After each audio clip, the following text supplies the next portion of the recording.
Dámy a páni, príjemný podvečer. O malú chvíľu medzi nami privítame hostia s pozadím, ktoré je v našich zemepisných šírkach v skutku nezvyčajné. Pôvodom i menom Arab, národnosťou Žid, jazykom Francúz a vyznaním dnes už katolík. Rozsahom a rozmanitosťou tém významný mysliteľ. Technológia, digitalizácia, kapitalizmus, konzumerizmus, integrálna ekológia, rodina, ale aj smrť a jej význam. Tento filozof, umelec, vzdelávateľ, ale aj otec 10 detí, ktorý má za sebou dlhú cestu od nihilizmu ku katolicizmu, nám však dnes ponúkne svoj pohľad na jednu zo svojich možno najcharakteristickejších tém. Evangelizácia v digitálnej dobe, v dobe, keď mnoho ľudí nechce počúvať. Prednáška i následná diskusia, v ktorej budete môcť klásť vaše otázky prostredníctvom aplikácie Slido, budú v anglickom jazyku a preto sa prosím uistite, že máte pri sebe jedno z tlmočiacich zariadení, ak ho potrebujete. A teraz už prosím medzi nami potleskom privítajme Fabrice a Hadjadja.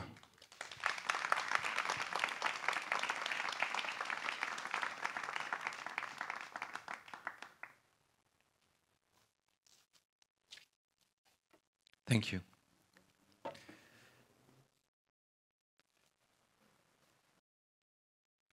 First, I must confess. What I mean with the title of my conference, I don't know. I gave it in a hurry. Laura, from the organizing team of these Hanus Days, told me that the overall theme was how to evangelize a culture that doesn't want to listen. Well, I'm not sure I really was listening. And let time pass like the little stream indistinctly whispering next to my house. A week later, Laura urged me, we need to add your title in our promotional material. I mailed her back, winking instead of thinking, how to convert a computer.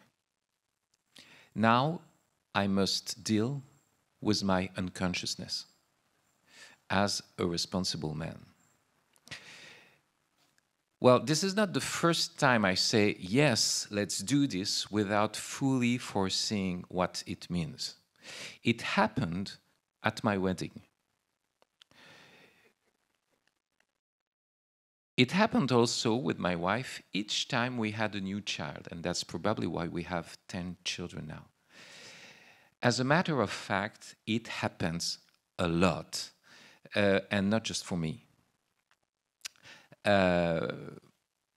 We are always doing and saying things with a certain sense, for sure, but without a clear signification. We aim more than we mean, carried on living waters beyond delivered matters. For example, everybody says hello, but what does it mean exactly? Nobody knows. We don't even notice that it begins with hell, the famous very select place of the damned, and that it finishes with O, the exclamation in the vocative, or a usual prefix in Irish patronymic names. Of course, hello is a greeting interjection, but we began to pass it on more by imitation than by learning. We believe that it has been in use for ages, whereas the use we make of it dates only from the 19th century and the invention of the telephone. Thomas Edison proposed it as the first contact word against the word ahoy, proposed by Alexander Bell. You know, it was a competition between the two. In previous decades, hello, not hello, was just an exclamation of surprise. Hello. And hello had been employed to shout at ferry boats by people who wanted to catch a ride. Etymology recognizes a French origin, hola, which is the equivalent of hey there, and suggests pay attention, I'm here, or in the opposite direction, oh, you're there, I address you before addressing anything to you. But what does it mean for me to be here addressing to the other there prior to any assertion or denial, statement or activity? Do I draw all the consequences of this hello, exclamation of this mystery, being here and there, now and then, together? Likewise, then, I launched this title, How to Convert a Computer, without having any idea of what it might refer to. And I did what I had to do. Nowadays, you know, in such situation, your first move is to request the computer itself. So, in the Google search bar, I typed how to convert a computer.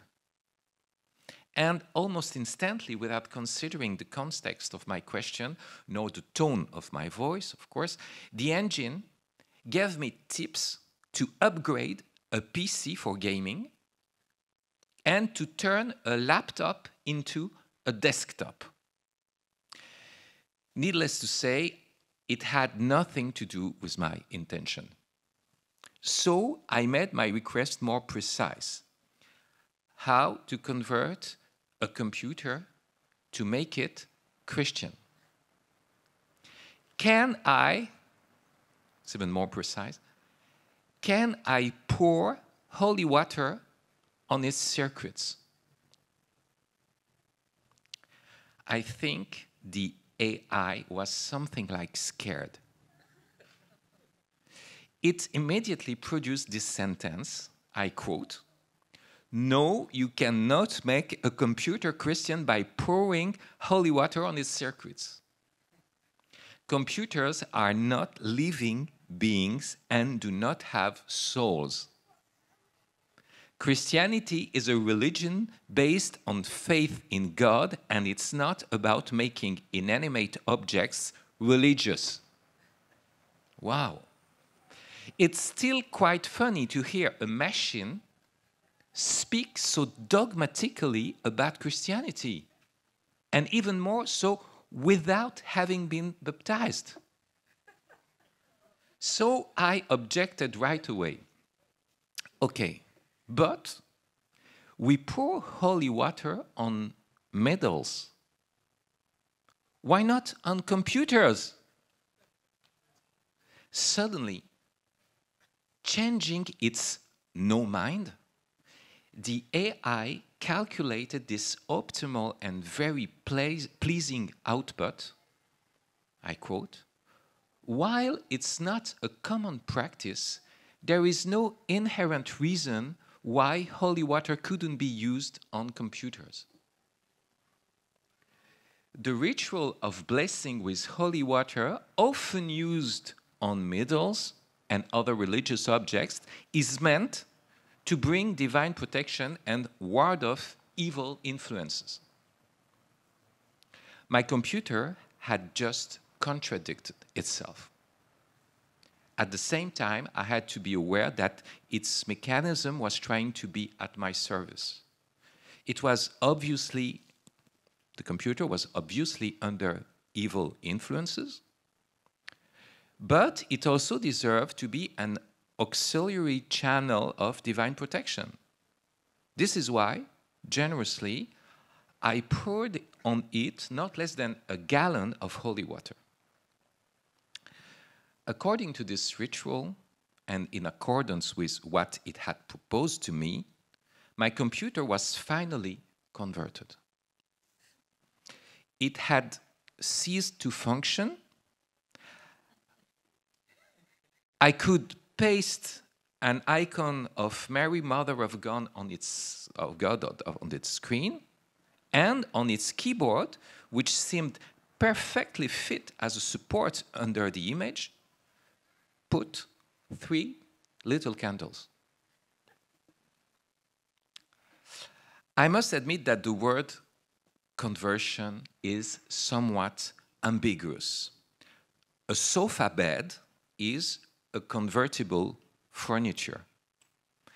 An atheist is a convertible person, as well as the one who calls himself a Christian, even if in the latter case conversion is much more difficult.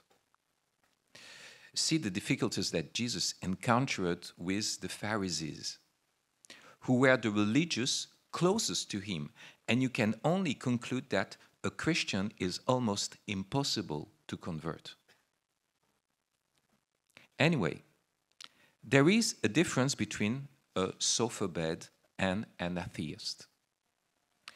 And the difference is that a sofa bed is easily converted if you follow the instructions of the user manual. While the atheist or the Muslim or the Christian is not easily converted, especially if you read the gospel.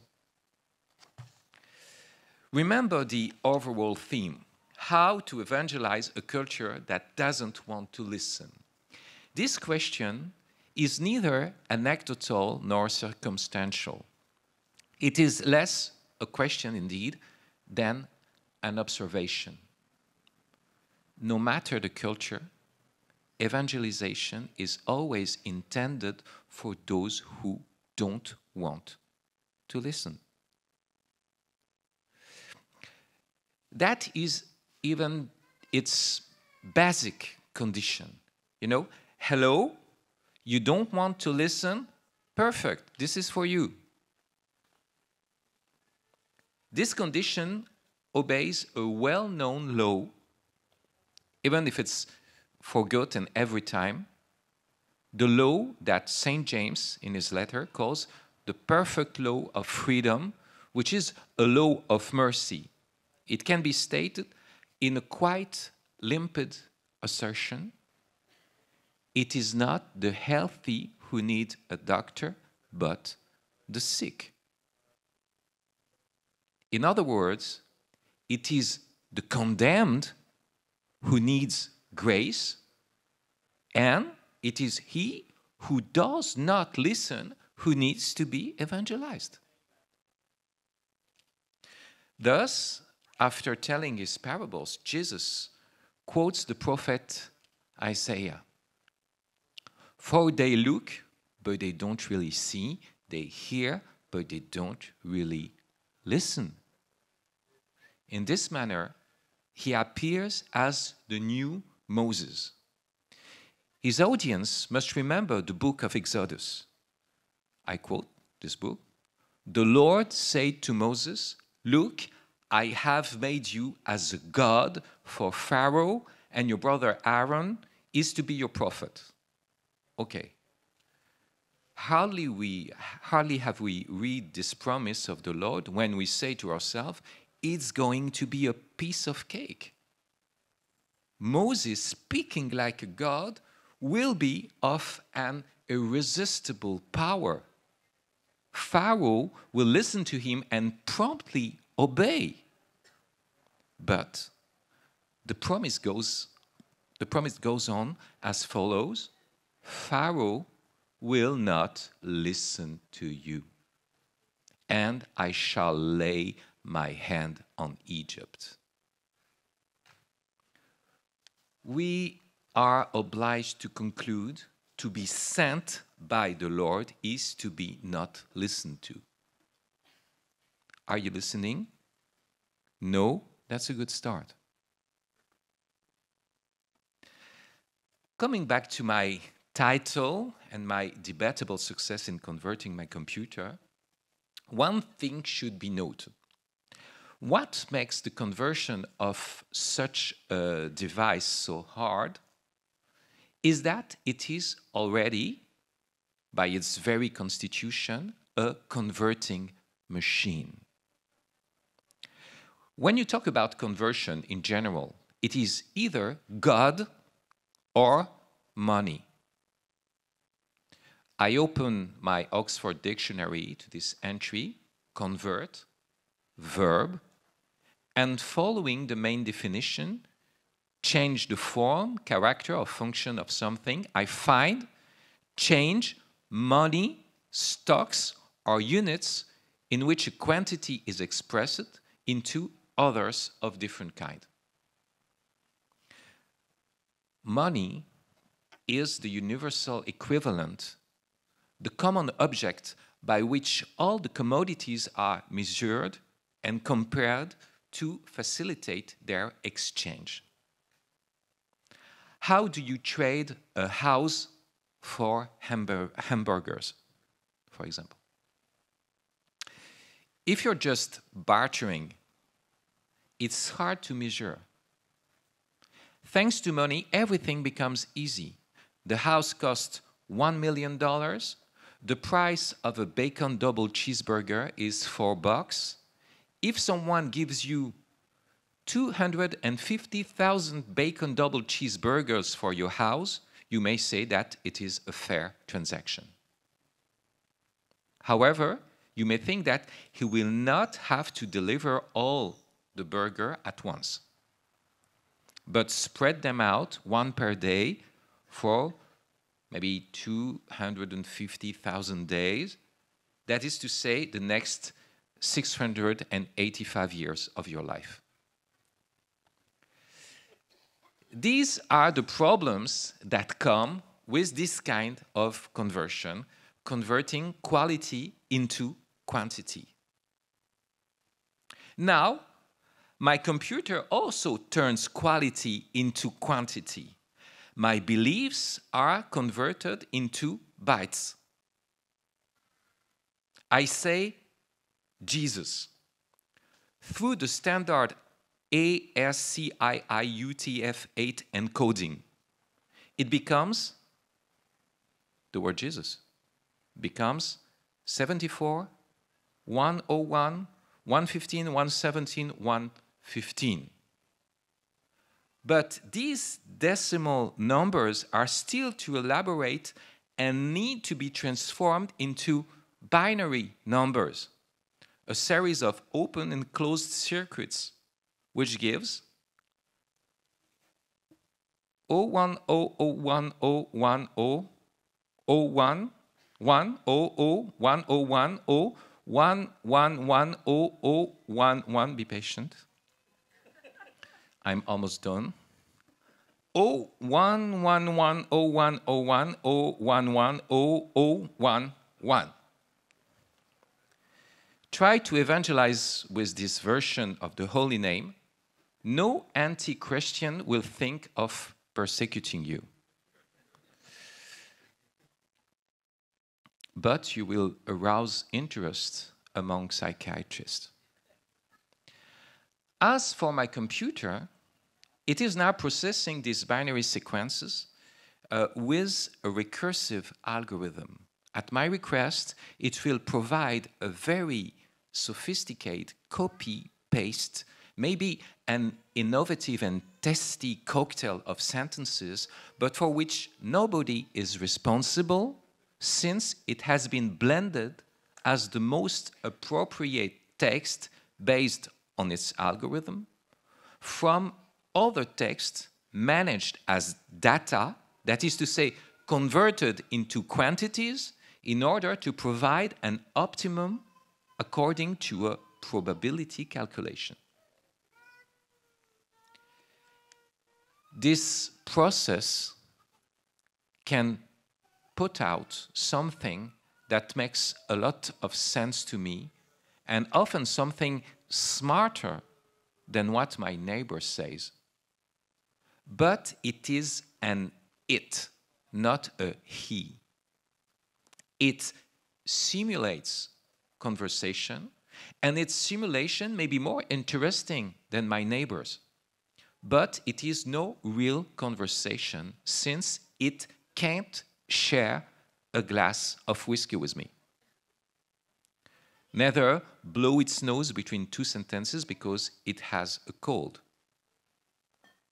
My computer is not even able to not listen to me, what my neighbor succeeds very well in doing, because as I'm talking to him, he dreams of a house where he could enjoy in a sofa bed a double bacon cheeseburger. For that matter, a good test to check if the chap sitting next to you is really intelligent and not a robot is to see how he manages to use the same hole to chat and to eat.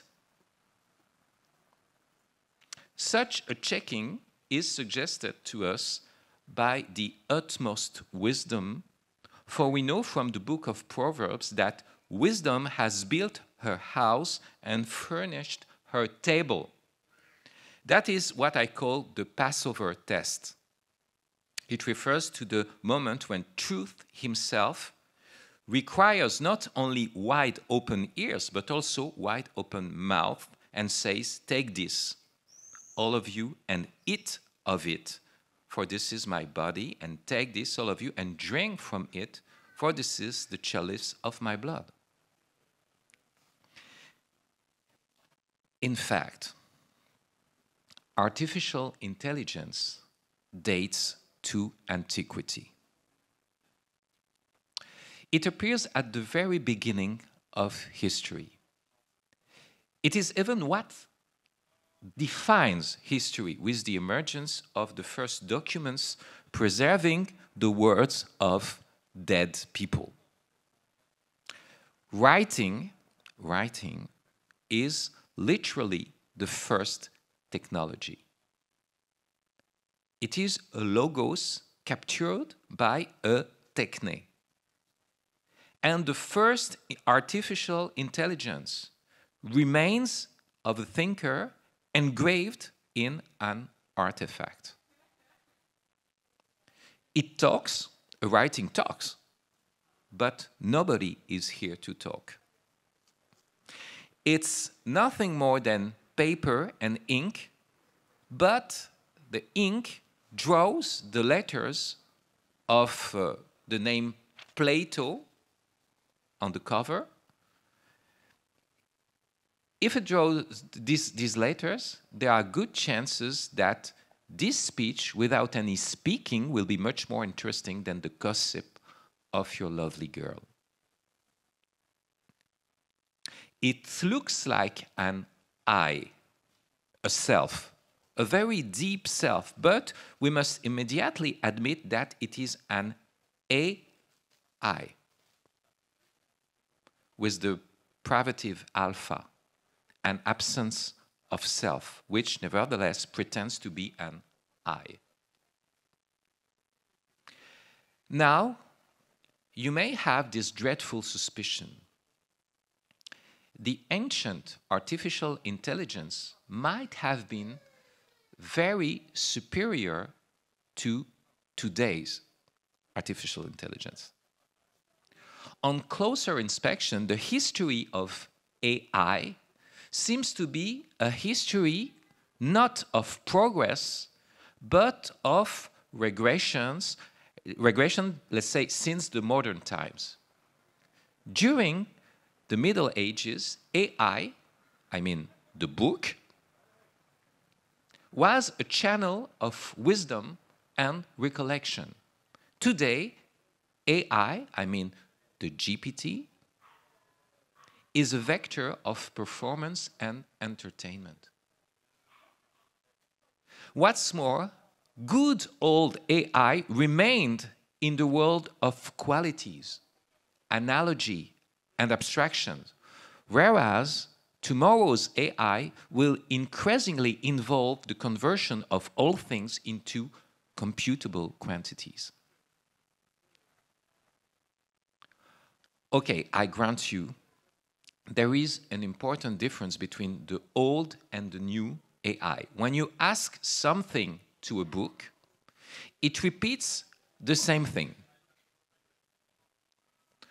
For over a month now, I've been asking Plato's Phaedrus what he thinks of Jacques Derrida's interpretation of its own pages. And it always replied with the same text, Phaedrus, without changing a single word. Quite the contrary, the new AI is generative. If I ask it something new, it produces a new answer by racking old rags, of course, but customized, adjusted to my request. It seems to listen to me. Isn't that an improvement? How can I dare report a regression in front of such an obvious progress? Well, a book of Plato has precisely told me that the worst kind of ignorance is that which ignores itself. You think you know, but you don't, and so you no longer make efforts to seek the truth. Besides, an answer is meaningless if you don't revive in you the question it answers.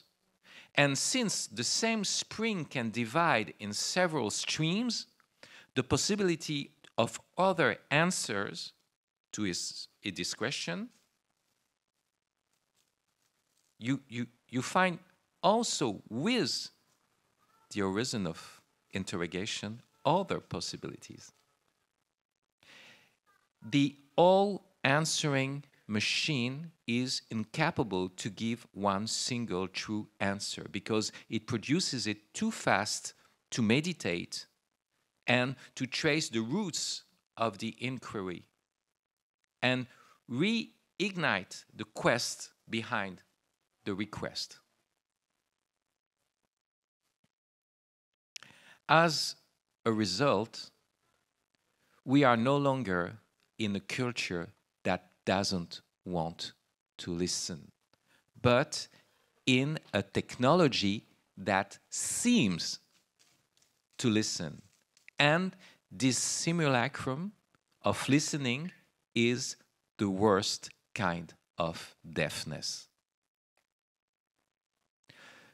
Conversions all around us, billions of conversions, but converting dwarf beliefs into gigabytes and God into a pod as the outcome of an equation. Behold the plan. It has come to solve, not to save. It is concerned about your problems, not your soul. It will be enhancing you as a functional object instead of adventuring you as a free subject. By the way, I have to give this fraternal warning to the organizers. You mustn't overuse the word culture and prostitute it for things that have nothing to do with the passionate work of the land. The notion of culture is grounded on the practice of agriculture. It means respecting the rhythms of nature, the specific growth of each living, the alternation of the seasons, and praying to the weather gods who never entirely submit to business plans. Furthermore, I'm not against the use of technology if it's based on the intelligence that comes from agriculture and handcraft. It takes a lot of carpentry to make a good computer user. The shepherd and the winemaker are ever fashionable models. feel the softness of the lamb's wool, and you shall be able to handle a software. Learn how to trim the grapevine, and you shall be able to hear it through the social network. Nothing is more unrealistic than realism when it is just a theory. Realism can only arise through our hands experiencing the ordered reality of things. Without this sensitive contact, realism is an ideology that flatters itself to be counter-ideological, like Grandpa's Marxism. Outside of this carnal framework, technology is no longer an advance. The new thing copies the stubbornness of a very old and dusty stuff, namely an idol. In the biblical sense, naturally, even if the meaning related to the rock star, idol, is not entirely to be ruled out.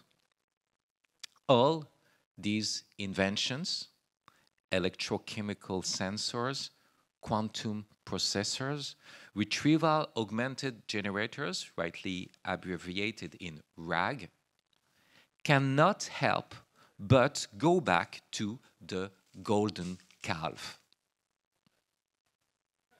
Remember, Moses takes too long to get down from Sinai. What is become of him, we don't know. We want to have quick and visible answers. We therefore take the gold earrings of our wives, sons, and daughters, which were there to adorn the organ of listening, and we melt them into a calf.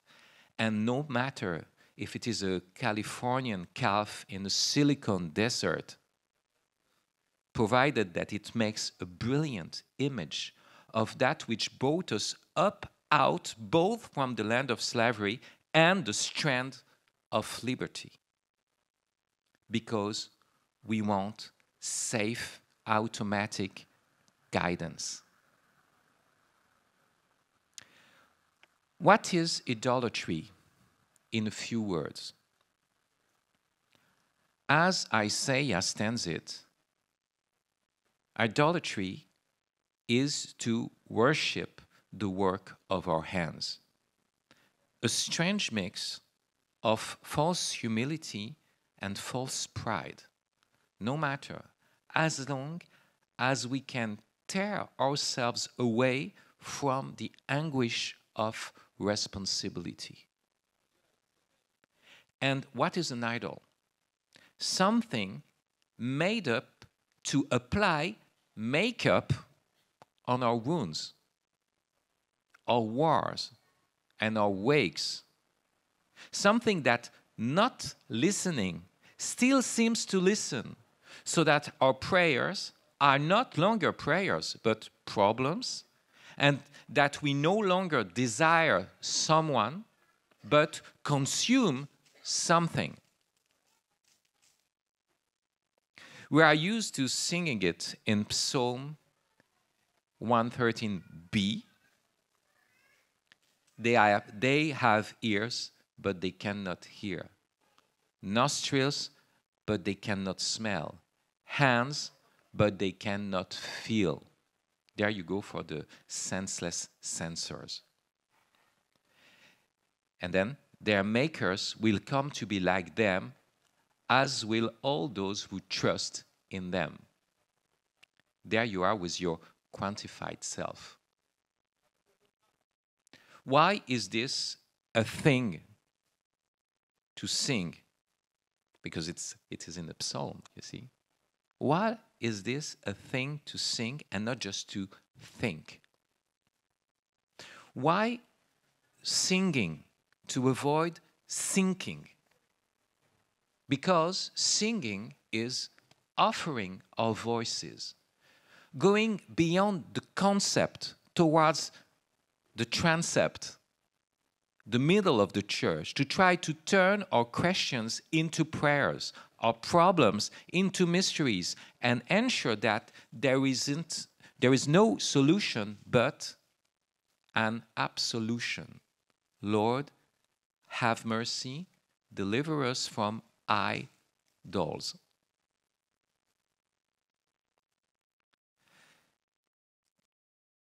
Disruptive innovation is opposite to miracle. The more technological wonders, the fewer miracles.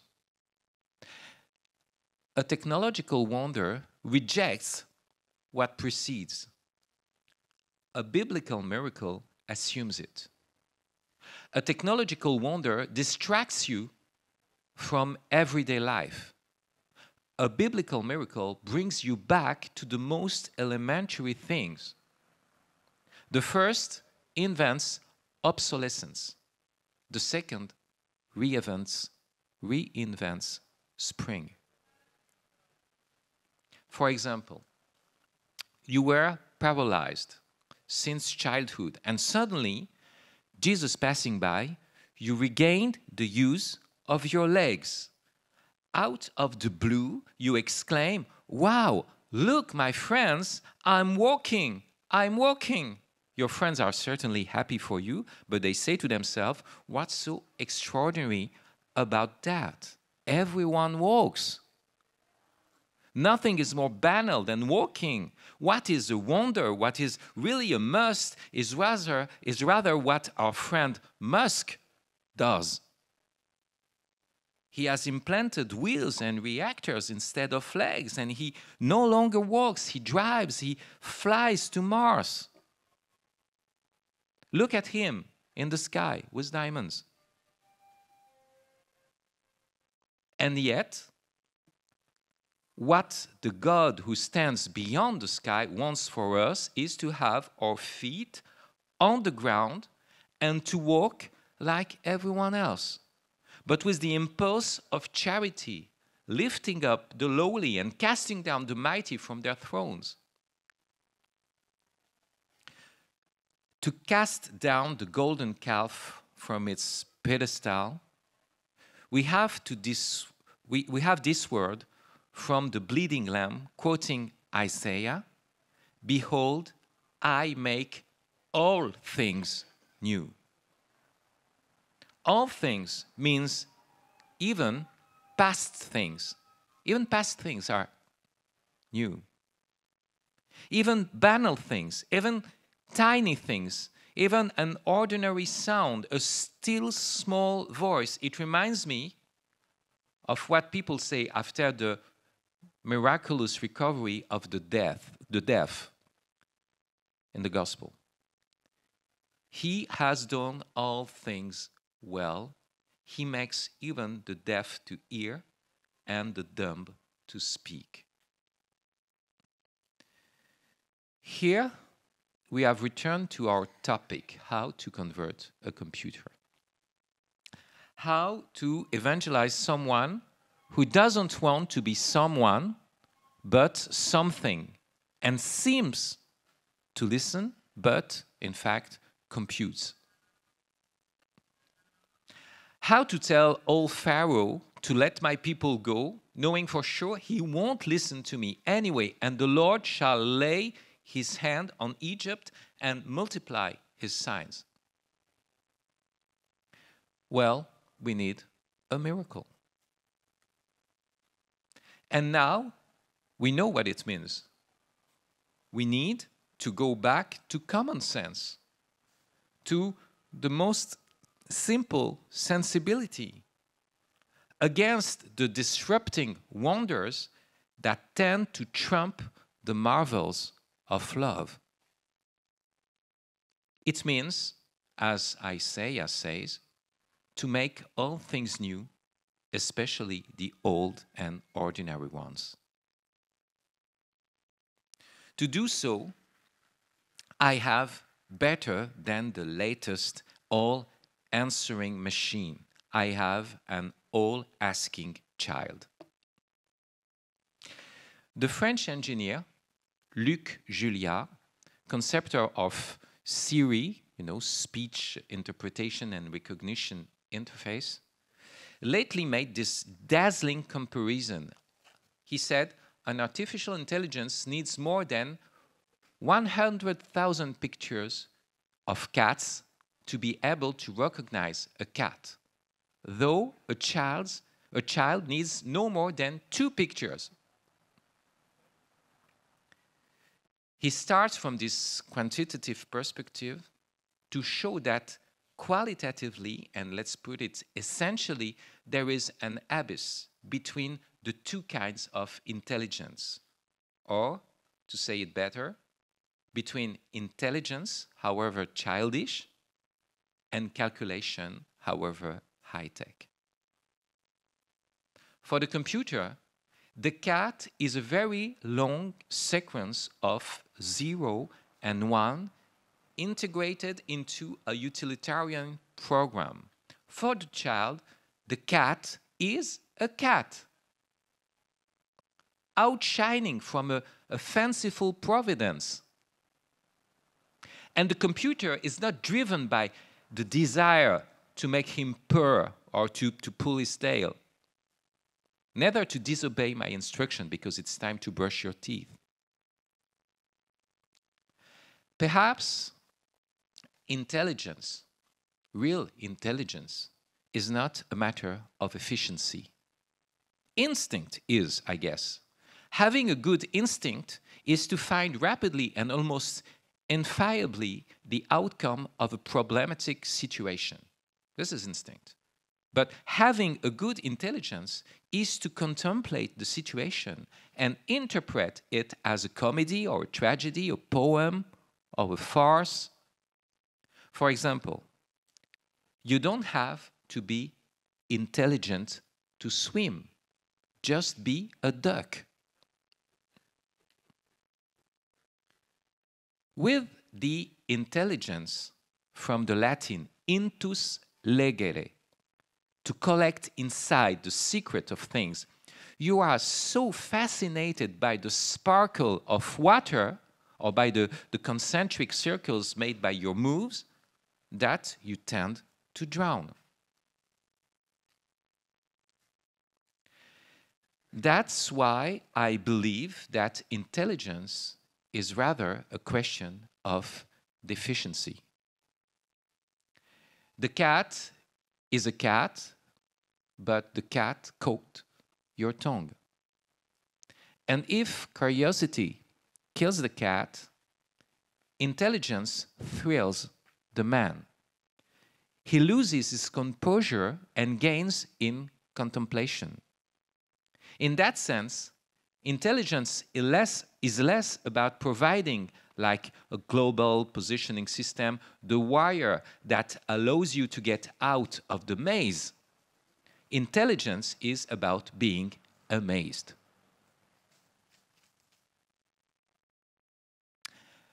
When I was born, I was so surprised I couldn't speak for a year.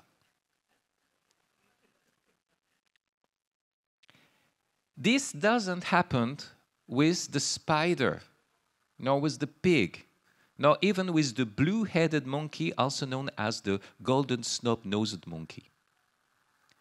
They never seem surprised to the point of being deprived of speech.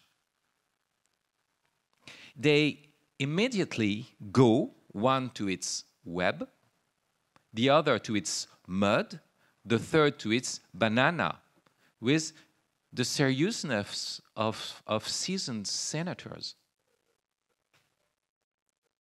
Although I am still surprised today by the blue-headed monkey may be afraid of me, but is not surprised by me at all. Anyway, my first surprise about anything comes back with each child opening his fresh and virgin eyes on the world. His amazement becomes mine again, despite my improved ability to speak. My 10th child is particularly powerful to accomplish this renewal, this revival of the mere mystery, being there once upon a time in the strange kingdom of some invisible king, our mystery. He's 2.5 years now, and he doesn't speak yet. He communicates his surprise longer than all the others, and he will communicate it for a long time to come. He has Down syndrome, and his name is Isaiah, precisely. He says hello to everything around him. He even says hello to his own hand. He has, of course, the pleasure of success, but like the paralyzed miraculously healed, success for him is to stand, to take a step, to throw himself into your arms, who cannot help opening up to his approach. To be honest, he doesn't know how to walk alone yet. So I go back to crawling with him as if I had wings. He does not smile. He is a smile. He does not know how to handle words. He is a word from the God who speaks infinitely in silence, saying it is worth living and loving against all odds, or in favor of odds and sods gleaming as blissful gifts. My Isaiah is the playful little brother of the Messiah and my spiritual master. His Down syndrome is my uplifter. He perfectly managed to convert my laptop. He never stops opening and closing it like the lid of an empty box, as if there was nothing more beautiful than this hinge, you know, that he finds even better in the binding of books.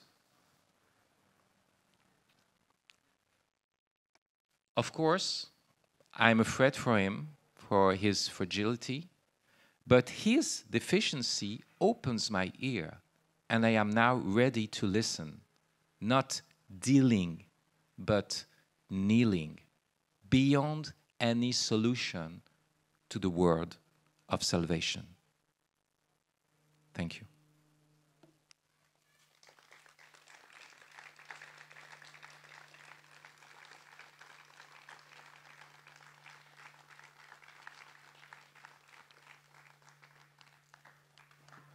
Sme radi, že naše diskusie počas bratislavských Hanusových dní doprevádza aj umelecký prednes, a preto mi dovoľte, aby som medzi nami privítal duo v zložení Alžbeta Dzurová, ktorá je študentkou Akadémie muzičnej Kristofa Pendereckého v Krakove, a Sára Osvaldová, ktorá je študentkou štátneho konzervatória v Bratislave a Akadémie umení v Banskej Bystrici. Predstavia sa nám skladbou Sonáta A-moll od Telemana.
Merci, messieurs, pour votre discours intriguant. Now we'll proceed with the discussion. Rád by som vám teda pripomenul, že už teraz môžete zadať svoje otázky na slajdo, ak nejaké máte. Potom sa dostaneme aj k otázkam v publiku. So, a big topic of yours and a big topic of your talk today was the relationship and the difference between humanity and technology, human intelligence and artificial intelligence. And you told us today that, you know, a chatbot is an it, but not a he. And you can tell because it won't drink a glass of whiskey with you. Now, I think, you know, many people nowadays have this sense that, you know, sooner or later, there will be a robot that even will, you know, drink a glass of whiskey with you. You know, not only that, I mean, even if it takes it, you know, a lot of time to recognize a cat, 1,000 pictures, you know, it gets there at some point. And so then what you're left with perhaps is the amazement, right? That you finally got to, the amazement and curiosity. But what if even that can be trained? What should make us think that even human amazement and curiosity cannot be trained? And so if we were to put a finger on it, how would we distinguish between, you know, the human and trained artificial amazement once we get there?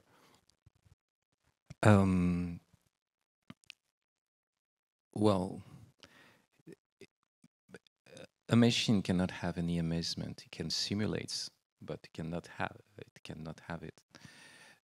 Or amazement for a machine is power failure. So it's not exactly the same thing. But what you said before is a huge mistake, because it means that you've never been through a class of philosophy of living to make the distinction between a living and a machine. If you focus on what I said that the same hole is used to eat and to talk and to chat. This is the problem. It's not to simulate with another hole and another, okay? But in fact, what I was pointing out is that there is a big difference between eating and to be fueled with energy. The difference is that when you eat, you're converting what you eat into your own substance. And if you stop to eat, you die, or to breathe. You're always feeding yourself, you know. And this is, you know, something that doesn't exist with a machine, because if you don't use your car, you let it into the garage, okay, it doesn't die. It doesn't decompose itself. It doesn't, you know. So this is something absolutely different. And it means that a living being needs to be himself, in relationship with its environment, with the other, open to the other, through what we call metabolism. Metabolism is not something you can find in a machine. So the difference is even with the first bacteria, not, you know, and I'm talking about life. So a machine, if it's not, you know, plugged in the electric system, what? It's still, you know, it stays. It exists. It still exists. But if you don't eat, you die. So this is the first thing. This is a huge difference. And the second thing is that I pointed out is the question of conversion. Everything, every quality is converted into quantities. Now you're hearing what I'm saying, but you're not converting what I'm saying into quantities. Okay, you have some, smart, in fact, stupid guy who says, well, but, your brain is functioning like a computer, with electric signals. That's not true. That's not what I'm experiencing. I'm not calculating right now. Intelligence proceeds through abstraction, through signs. Intelligence is always in a world of qualities, not of quantities. You see? So that's the main point. So of course you can simulate, you can have a robot who looks like it is eating and drinking a glass of whiskey and discussing with you, and even with jokes better than your friend, okay? But it is all simulation. It's all a matter of conversion, but in this, money sense, not God sense, religious sense. Converting qualities into quantities, okay?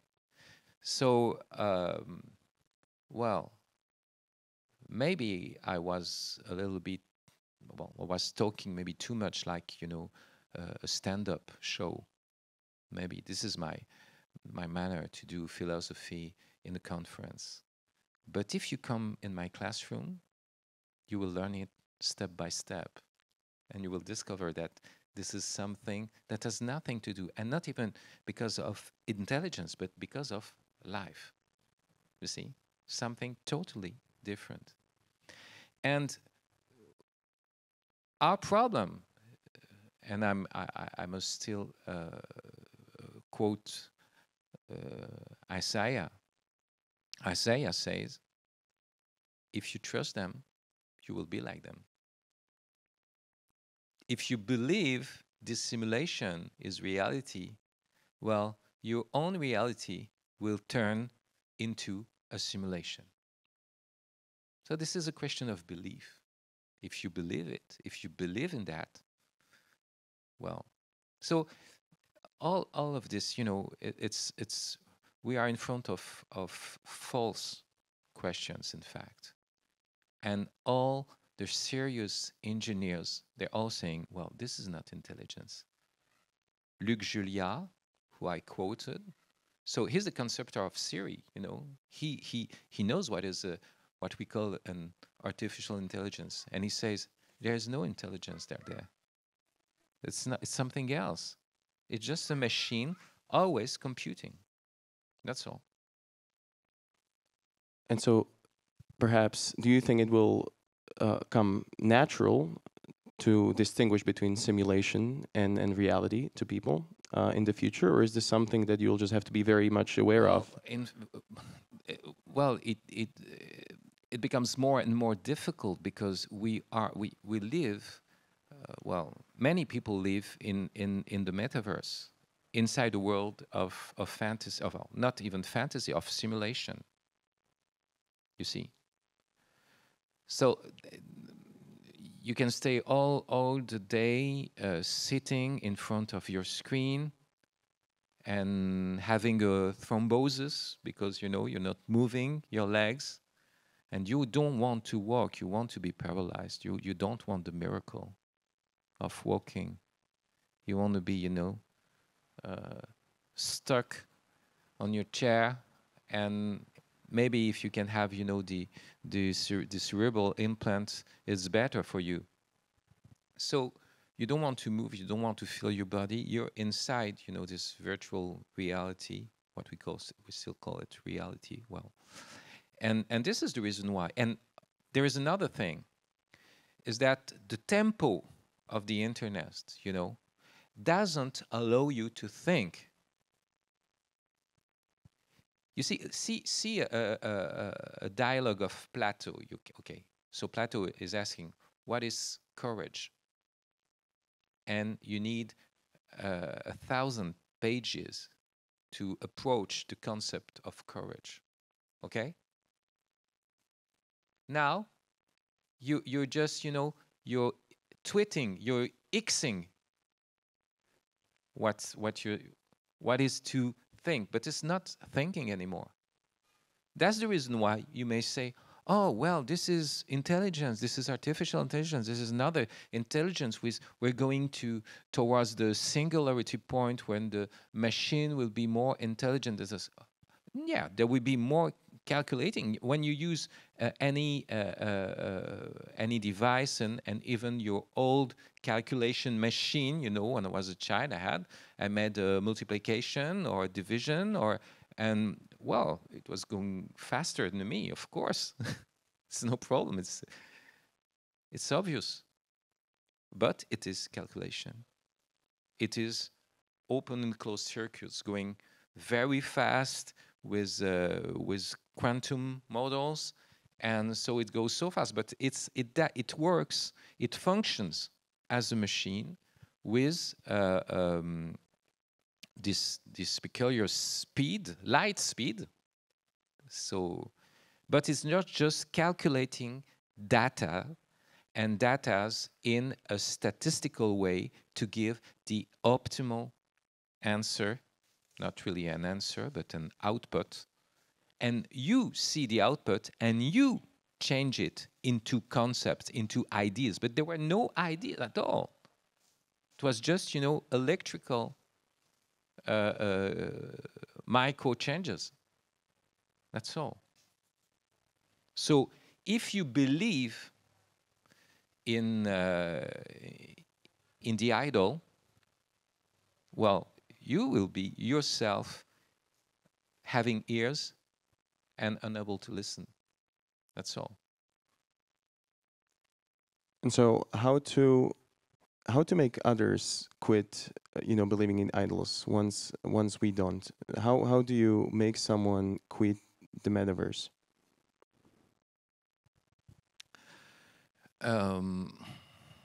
Well, experiencing times like that, you know, we are together in front one of each other, and well, to reinvent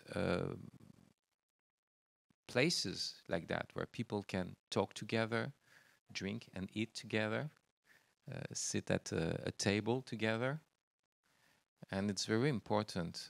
So that's why this is the purpose of this school. I've been the director of in Switzerland, Philanthropos, and the one I'm about to establish in Spain.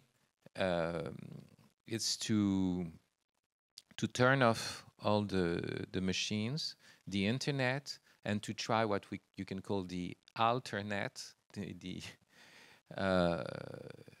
because you cannot say to someone, okay, just turn off your TV if he's alone, if he has nothing else to do. You cannot say that. You have to propose. You have to give him some living proposition.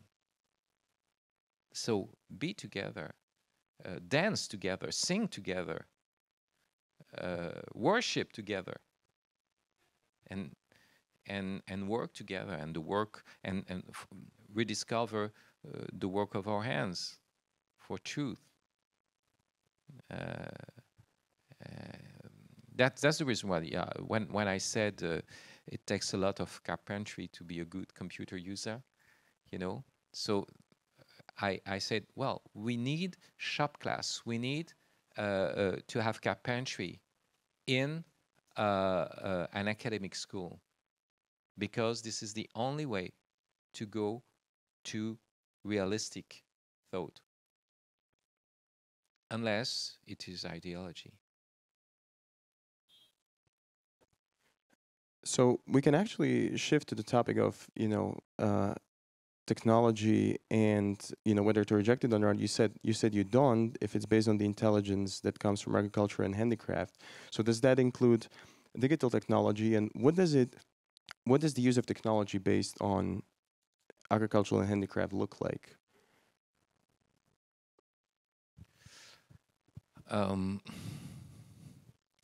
This is a very good question, because when you enter the world of technology directly, you're in front of digital, well, what I can call digital matter.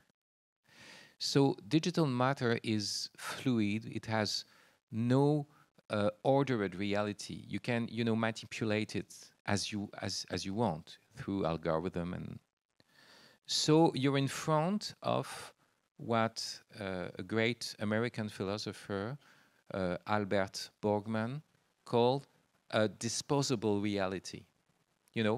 You feel reality because something real, of course, but as disposable. It means disposable in the two sense of the word. It's here under your hand, and you can do anything you want with it, but also you can throw it away. It's nothing solid. But when you have an embodied practice through handcraft, you're confronting what Albert Borgman calls a commanding reality. You see the structure of the matter. You feel that there are laws, not just conceptual or physical, mathematical laws, but the laws you discover through what we can call, with Michael Polanyi, tacit knowledge. The knowledge of the handworker. And you're in front of a piece of wood or a marble, and you're listening to this matter, and you say, and the matter, Michelangelo said that you're in front of a marble. He must have his word, and say to you, oh, I can be a statue, or I can be a furniture. It's not the same thing. So you're here, and you respect the matter. You respect, and if I was thinking, why the verb was made a carpenter? Because wood is a very peculiar kind of matter. It's not stone. It was a living matter. It was, it's the matter from the heart of the tree. So it was first something growing at its own rhythm. That's what I call culture. You see? You see that there is a proper rhythm of each kind of thing. So you have to know that there is a tree, you have this matter of wood, and now your gesture, your work must be in the same line of growing, on the same line. So this is the reason why he's between, the living matter of tree and the unliving matter of stone and of the stone worker. But that's the reason why carpentry was some key handwork. And so when you understand that, you know that there is an order in nature, in creation. You understand that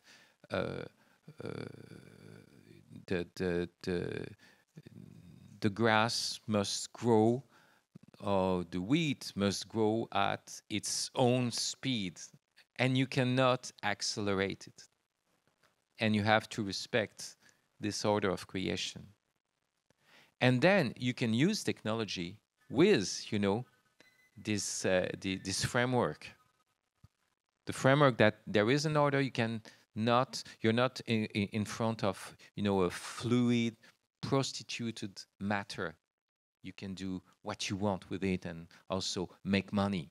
You know, where, you know, the expression of prostituted matter is an expression of Charles Péguy, the great French writer, and he said that this is the problem of modernity, you know, to see matter as just as money. So in fact, as a quantity and not a quality. Ak máme otázky z publika, tak môžeme teraz prejsť k nim. Nech sa páči, pán v prvom rade. We'll take a question from the audience. Hello, thank you. Thank you for your lecture. And I would like to ask you, when one encounter one's neighbors in public transport or wherever, and they are tied in their social network through their mobile phones, having earphones in their ears, which make them kind of deaf towards their surroundings. One think about how it might be possible to kind of reach them, or to actually cross the wall made by the technology between people, and and also can think about like the incarnational ministry of our Lord, which actually, when he became flesh and he became one of us in our situation and so on. So there are people who are trying to actually reach these people on social networks. So if they are there, if they are no more in a way in a real world because they are tied to the computers or mobile phones or this virtual reality or virtual world of social networks, they're trying to reach them out through the social network, through mass media, so these new mass media. And also when we think about the fact that, well, while it's being said, it's true that many people today are actually outsourcing their critical thinking to large language models. So before they even try to answer some question and to think about it, to ponder about that, they actually immediately ask ChatGPT or another AI, so-called.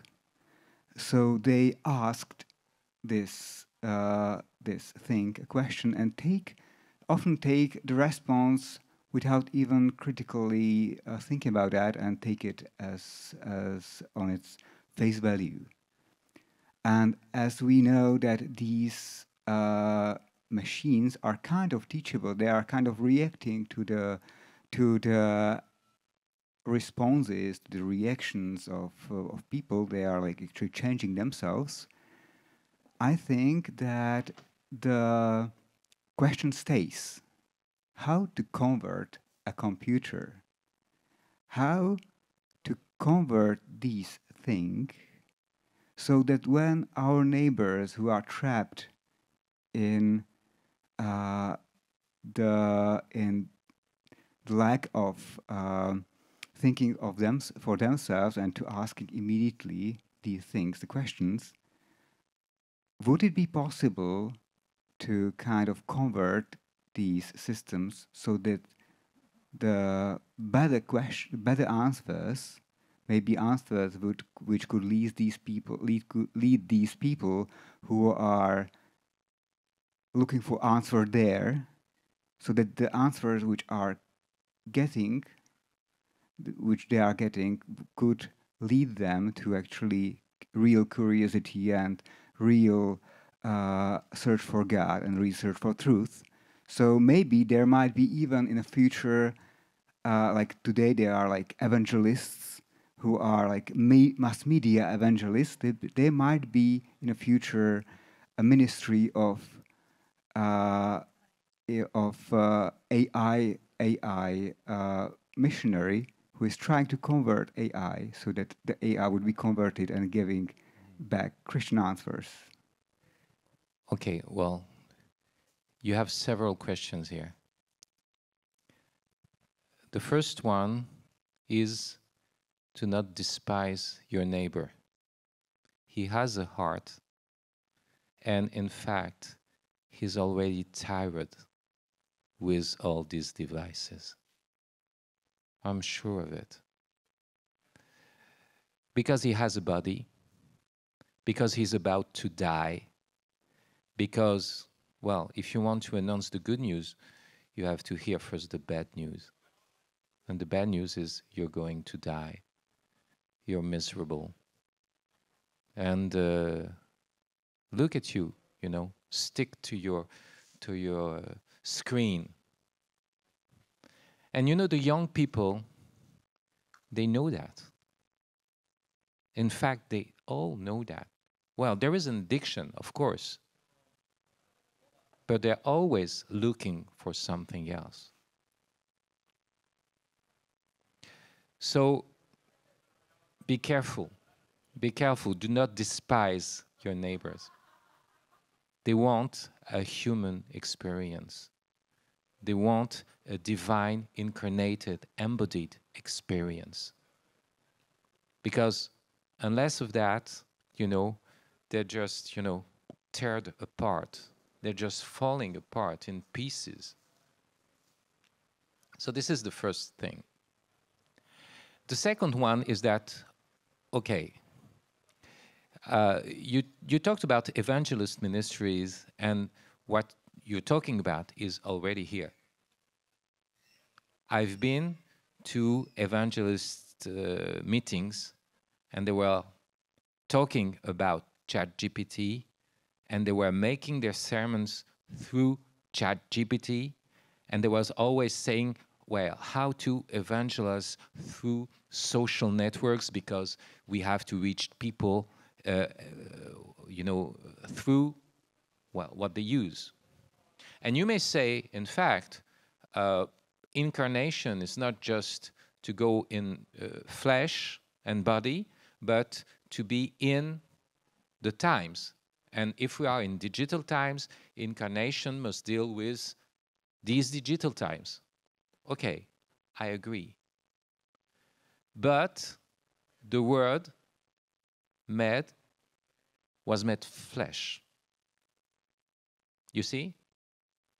We had already writings, and he could have reached us through writings, through the first technology, but he wants to be one of us, flesh and blood, sitting next to us, through proximity. Love of one's neighbor, well, its truth is to live it through proximity, through the proximity of the announce. So you can use social networks, but it's just a beginning, a start. Then you have to go to the church with other people sitting next to you, with the priest in front of you, and you can touch him. You cannot give a sacrament through the internet. Okay. So the model of the highest communication, the divine communication, the communication of grace, the model is in the sacraments. You can find it. This is the big unfathomable model. You know? So yes, you can talk about your neighbor through a long distance call,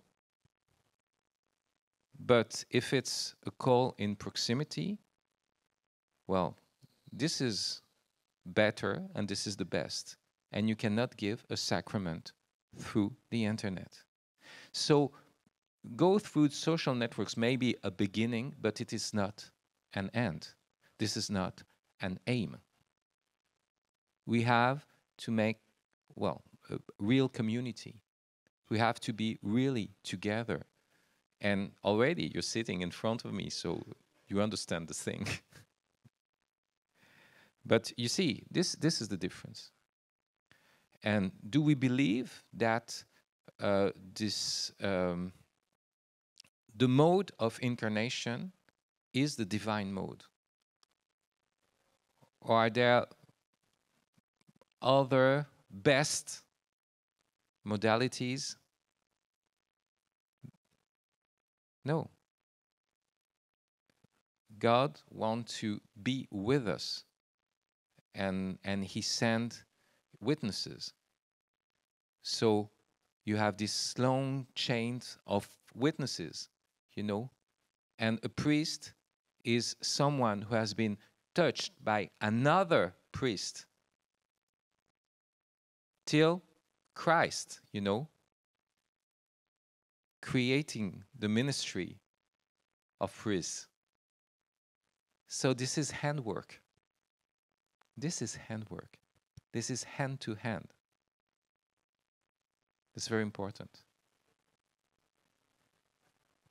Ak máme nejakú ďalšiu otázku z publika, môžete sa hlásiť teraz.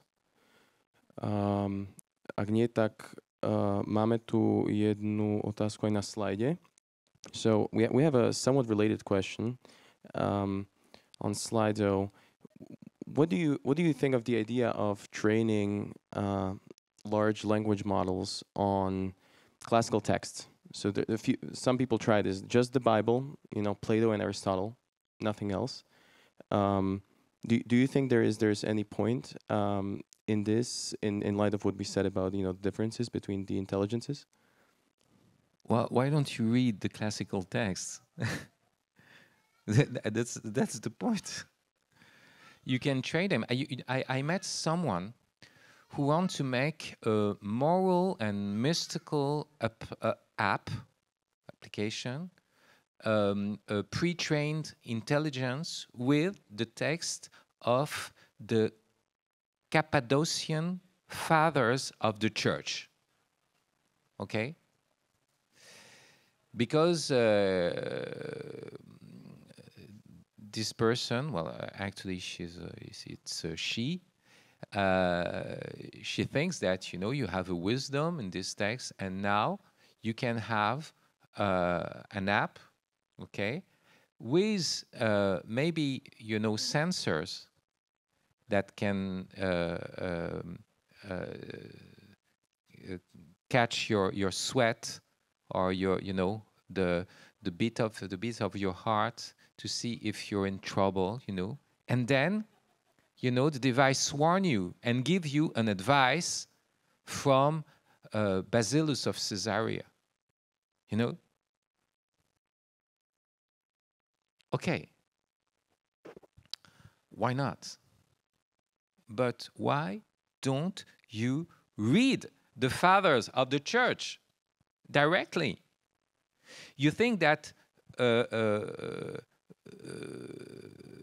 Virgil, Cicero, Plato is just, you know, and a huge amount of informations, and you can pick them up like that? You don't have to read them. You don't have to meditate. You just need to tweet them. No, you have to read them. You have to enter, to go on a long path of meditation. You see? So I don't understand the use of that. The only thing, a search engine is good for one who already has enough humanities. You know, you read the classics, and now you say, oh, I'm looking for this quotation, this quote of, I don't know, Miguel Cervantes in the Quixote. Okay? So, because I did that, you know, I was just searching, you know, a sentence of Sancho Panza in Don Quixote. And so, okay, I can find it very, very quickly, but I read the book, you know. So, like that, it is a good tool, but you have to read the classics, and then, if you want to use the search engine, this is good. But you have to read first. If you permit now, a little more personal question, but related to our topic. So you're usually described not only as a former atheist, but also a former Marxist. And many of your topics of interest, such as critique of technology, industrial capitalism, and the ideology of growth and consumption, certainly have Marxist overtones. So I would like to ask you, what, if anything, did you retain and integrate from specifically Marxist or leftist thought as a Catholic? And if perhaps there is something that a Christian can or should learn from this stream of thought. First, I love his bird. He looks like Moses. I think that's the point why he had so many followers, you know, because he was a Jew and he had this big bird. So I think this is so I agree with that. No, I think that, in fact, I love to read not all the texts of Karl Marx, but several texts of him. And he was a great reader of Aristotle, in fact. Because you may say that Marx, the worst part of Marx is Hegelian. But the good part, the best part, and he was one of the greatest thinker of his time because he was a reader of Aristotle politics, and and the idea that economy is, you know, something very important because we are living being and we have to eat and to work and to deal with the matter first. So in that sense, I'm a Marxian. I'm still a Marxian. I say that the productions mode have an influence. We have a way of thinking. I must say manner of thinking, and you know, manner is through the hand. You know, what you do with your hand can change your mind, and that's what I said. You know, about handwork and how you manage your relationship to reality through what you do with your hands. And if you're always, you know, your only relationship to reality is a touch screen, you know, just what you call scrolling or swiping, and you don't really swipe and you don't really scroll. You don't have a scroll, you know. I was, you know, a Dungeons and Dragons player, and we wanted to have scrolls because we have spells in the scrolls, so we were able to do magic, you know, through the scroll. But in fact, you call a scroll what is not scrolling, in fact, and not swiping in any sense of the word, and you're not even touching. You're just, you know, putting your finger on a glass, you know, without any warmness, without any skin. So this is not really touching, you know. So if your hands are always, you know, dealing with the reality through a touch screen, well, the way you think is alterated by this, you know, this kind of relationship. But if you're able now to feel this table, to know the gesture to transform a piece of wood into a Christ, a cross, it is something else. So in that sense, I'm still a materialist. And you know, Chesterton said in his book on Thomas Aquinas, he says that Thomas Aquinas was a materialist, in fact. And I think he's right, because, you know, Marx's materialism, well, the best part of it the non-Hegelian part, in fact, the non-idealistic part, is the part influenced by Aristotle, and Thomas Aquinas is also Aristotle's reader. You see, so yeah, you have many things to read and to learn about Marx, and he's because also he's a Jewish thinker. He has this the question of the idol, of something you make turning into a system, and then you're the slave of what you made. This is the structure of capitalism. You see, I think there is also this he had this. It was his culture. In fact, I'm not sure he was a great reader of the Bible, but in fact it was his culture, and so he had this awareness. Thank you very much for your answer. I'm afraid our time is up. So this was our last question. Merci, messieurs, pour vos mots qui ont été pour nous les témoignages de cœur, qui ont permis, nous l'espérons, une conversation de cœur à cœur. Et le frémissement d'amour qu'Enchède générative ne pouvait pas nous donner. And now we have the musical performance. Teraz sa nám Alžbeta Dzurová a Sára Osvaldova predstavia so skladbou Du feine Stäubchen nur herein od Mozarta.